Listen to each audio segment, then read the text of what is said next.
तो स्वागत है आप सबका एक बार फिर से आपके अपने एजुकेशन चैनल एजुट्यूबर देव में। दोस्तों, तो राजस्थान के लोक देवी देवताओं के बारे में आज हम बात करने वाले हैं।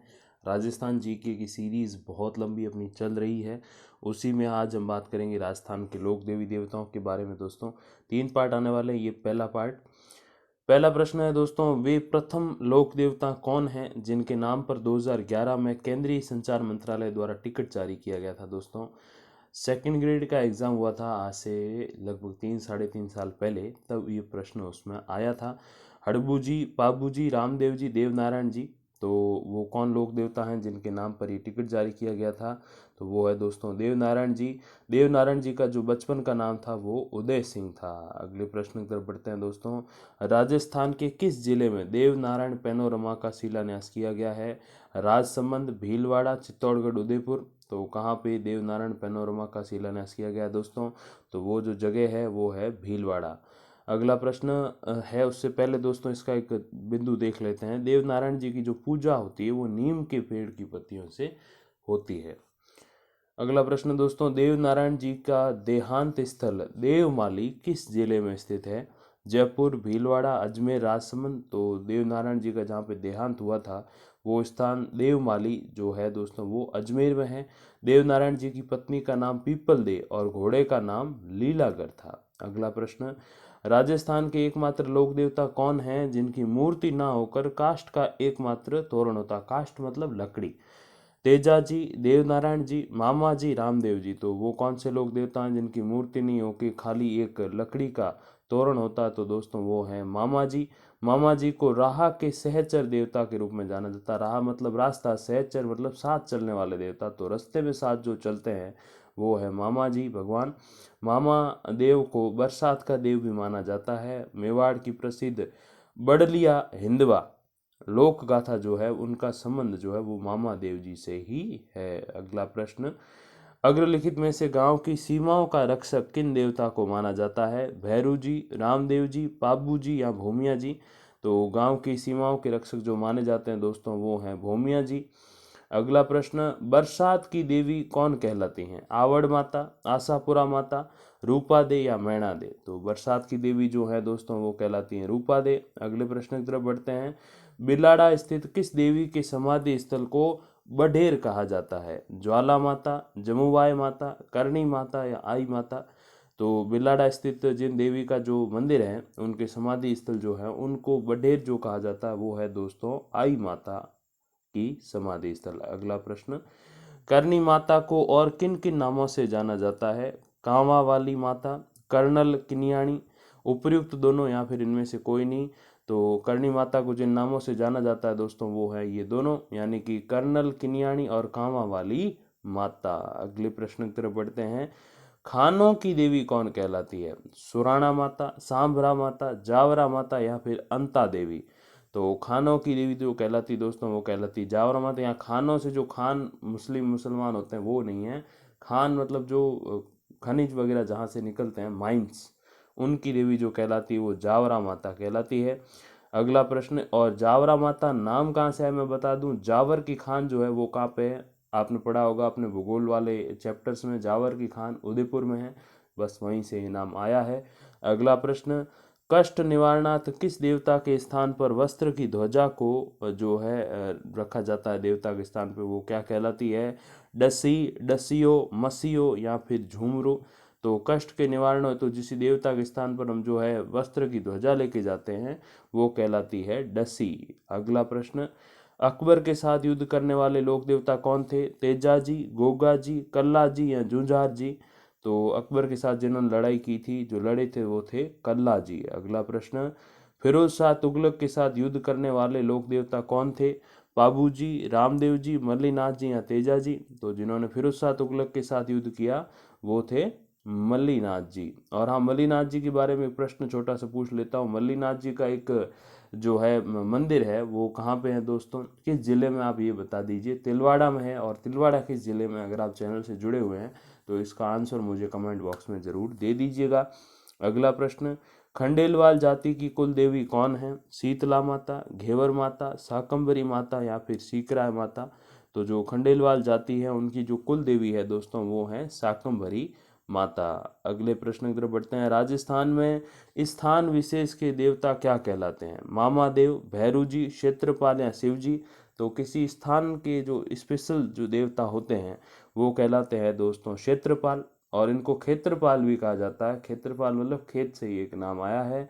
खेतला शब्द का निर्माण क्षेत्रपाल से ही हुआ है। मारवाड़ में कहावत है, आधे में देवी देवता और आधे में खेतला। मतलब ये है कि आधी जमीन पे तो देवी देवताओं के मंदिर मस्जिद हैं और आधे में क्या है, क्षेत्रपाल भगवान है, क्योंकि खेत हैं तो वहाँ क्षेत्रपाल भगवान हैं।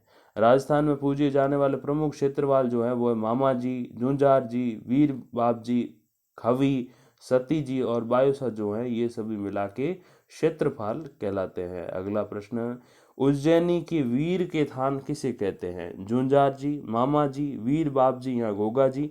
तो जो उज्जैनी के वीर के थान कहलाते हैं दोस्तों वो कहलाते हैं वीर बाप जी के थान। अगला प्रश्न, सामूहिक जौहर के स्थान क्या कहलाते हैं? सती का थान, पतिव्रता स्त्री का थान, बायोसा का थान या फिर उपयुक्त सभी?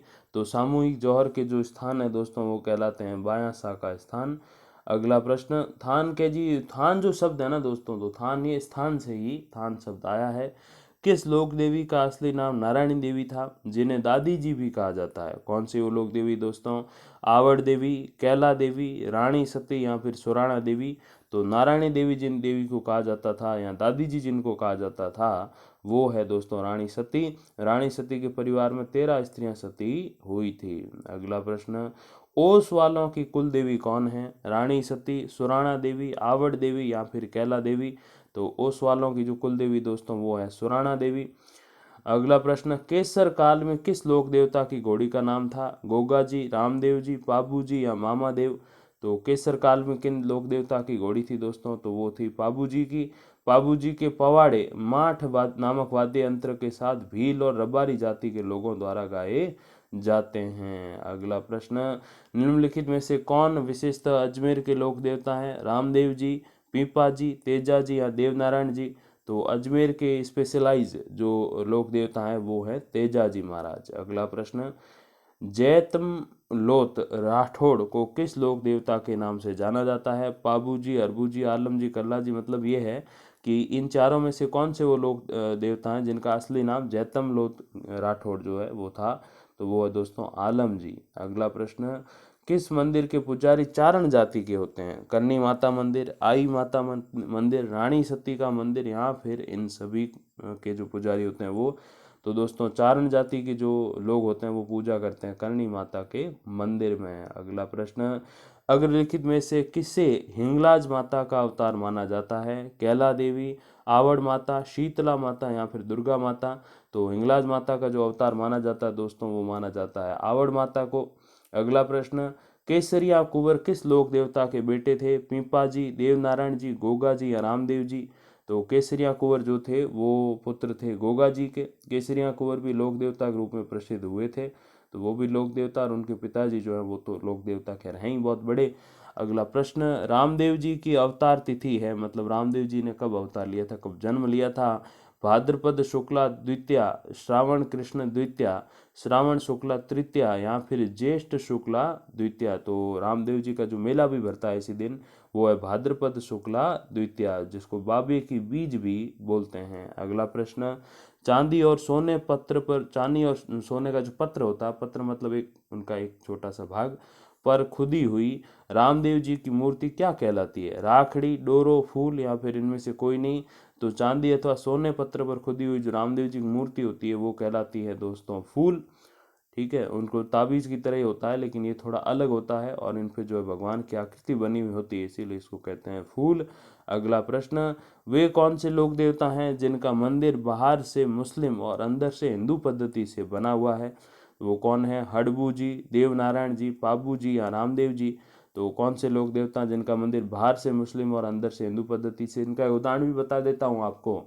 तो वो जो मंदिर हैं दोस्तों वो है जो मंदिर है वहाँ पे हिंदू लोग भी जाते हैं, और जैसलमेर वो मंदिर है। तो ये कुछ कुछ सजेशंस आपको मैं दे चुका हूँ, और हिंदू लोग भी जाते हैं, मुस्लिम भी जाते हैं।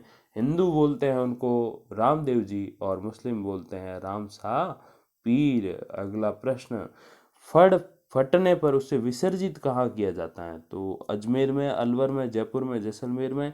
तो फट कभी फट जाए तो भगवान की चीज़ है एक तरीके से, तो उसको ऐसे वैसे तो हम फेंक नहीं सकते, तो उनको विसर्जित किया जाना होता है। तो कहाँ पे विसर्जित करते हैं, किस जगह पर जाकर विसर्जित करते हैं, तो वो करते हैं दोस्तों अजमेर में। अजमेर में पुष्कर आपको पता ही है, पुष्कर में फड़ का विसर्जन फड़ ठंडा करना कहलाता है। अगला प्रश्न, भारतीय डाक और तार विभाग द्वारा फड़ किस देवता की जो है भारतीय डाक तार विभाग जो है उनके द्वारा जारी फड़ जो है वो किस देवता की है? तेजा जी की, देव नारायण जी की, बाबा रामदेव जी की या पाबू जी की? तो दोस्तों वो तो आपको मैंने बताया था कि देव नारायण जी की फड़ जो उन्होंने जारी की थी, कब की थी? 2011 में की थी। और इसी के साथ इस वीडियो के एंड तक हम आ चुके हैं। अगर आपको ये वीडियो में कुछ भी जो है ज्ञानवर्धक लगा है, कुछ भी अगर आपको थोड़े ही प्रश्न ऐसे लगे हैं जिससे कि आपका थोड़ा सा ज्ञान बढ़ा है, आपने 2-4 प्रश्न यहाँ से सीखे हैं, तो आप इसको कीजिए लाइक, और दोस्तों के साथ, फैमिली मेम्बर्स के साथ कीजिए इसको share. Thank you very much for watching. धन्यवाद। नमस्कार।